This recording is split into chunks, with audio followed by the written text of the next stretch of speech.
Xmart cetak pendapatan 8,6 triliun rupiah di kuartal I 2025, andalkan layanan data dan digital. PT Xmart Telekom Sejahtera Tbk, Xmart, membukukan pendapatan 8,6 triliun rupiah pada kuartal pertama 2025, meningkat 2% year-on-year.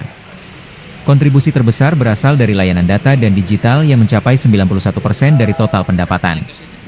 Presiden Direktur Rajeev Sethi menyebutkan bahwa meski menghadapi tantangan kompetisi ketat dan daya beli masyarakat yang masih rendah, perusahaan berhasil menjaga profitabilitas dengan EBITDA 4,32 triliun rupiah dan laba bersih 388 miliar rupiah.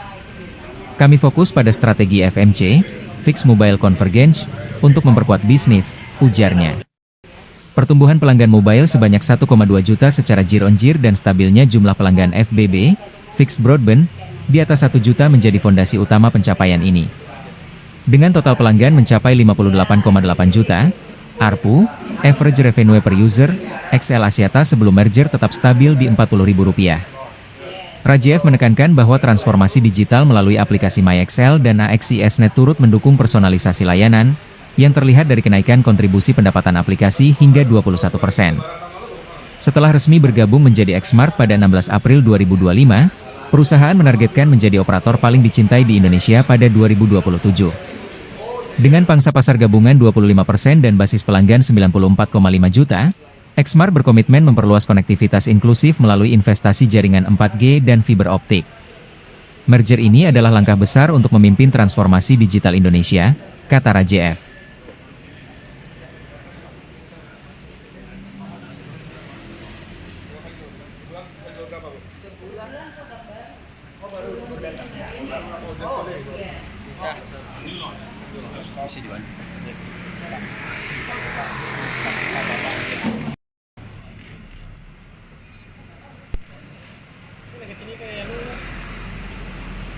Modem na.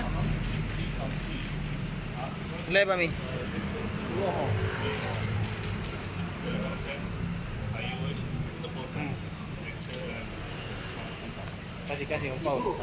Download Tribun X sekarang, menghadirkan lokal menjadi Indonesia.